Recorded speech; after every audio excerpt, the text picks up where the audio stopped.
12 ಮಾಸ ತಾಯಿಯ ಗರ್ಭದಲ್ಲಿದ್ದು ಹುಟ್ಟೋವಾಗ್ಲೇ 32 ಹಲ್ಲುಗಳಿದ್ದು 5 ವರ್ಷದ ಬಾಲಕನ ಹಾಗೆ ಕಾಣಿಸ್ತಾ ಹುಟ್ಟಿದ ತಕ್ಷಣ ಅಳದೆ ರಾಮನಾಮವನ್ನ ಹೇಳಿದ ಮಗು.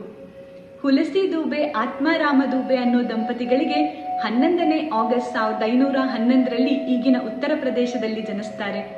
ಹುಟ್ಟಿದ ತಕ್ಷಣ ರಾಮನ ಹೆಸರನ್ನ ಹೇಳಿದ ಈ ಮಗುಗೆ ರಾಮ್ ಬೋಲಾ ದೂಬೆ ಅಂತಾನೆ ನಾಮಕರಣ ಮಾಡಲಾಗತ್ತೆ.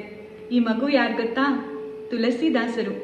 ರಾಮ್ಬೋಲಾನ ಹುಟ್ಟಿನಿಂದ ತಂದೆಯ ಯೋಗಕ್ಷೇಮಕ್ಕೆ ಅಷ್ಟೊಂದು ಒಳ್ಳೆಯದಲ್ಲ ಅನ್ನೋ ಕಾರಣಕ್ಕೆ ಅವರ ಮನೆಯಲ್ಲಿದ್ದ ಚುನಿಯಾ ಅನ್ನೋ ಹೆಸರಿನ ಸೇವಕಿ ಆ ಮಗುವನ್ನ ತನ್ನ ಊರಿಗೆ ಕರ್ಕೊಂಡು ಹೋಗಿ ಸಾಕ್ತಾರೆ. ರಾಮ್ಬೋಲಾ ಹುಟ್ಟಿದ ಕೆಲವು ದಿನಗಳ ನಂತರ ಅವರ ತಂದೆ ತೀರ್ ಹೋಗ್ತಾರೆ. ಸಾಕಿದ ಚುನಿಯಾ ಕೂಡ ರಾಮ್ಬೋಲಾಗೆ 5 ವರ್ಷಗಳಿದ್ದಾಗ ತೀರ್ ಹೋಗ್ತಾರೆ. ಮುಂದೆ ತುಳಸಿದಾಸರ ಜೀವನದಲ್ಲಿ ಏನೆಲ್ಲ ನಡೆಯುತ್ತೆ ಅನ್ನೋದನ್ನ ಬರೋ ಎಪಿಸೋಡ್ಗಳಲ್ಲಿ ತಿಳ್ಕೊಳ್ಳೋಣ. ಶಿವ ಪಾರ್ವತಿಯ ಹತ್ರ ಹೇಳ್ತಾರಂತೆ, ಹನುಮಂತನಿಂದ ವರ ಪಡೆದು ರಾಮನ ಕೀರ್ತಿಯನ್ನ, ರಾಮನ ಕಥೆಗಳನ್ನ ಸಾಮಾನ್ಯ ಜನರಿಗೆ ಅರ್ಥ ಆಗೋ ತರ ಹೇಳೋಕೆ ಅಂತಾನೆ ವಾಲ್ಮೀಕಿ ಕಲಿಯುಗದಲ್ಲಿ ತುಳಸಿದಾಸರಾಗಿ ಜನಿಸ್ತಾರೆ ಅಂತ.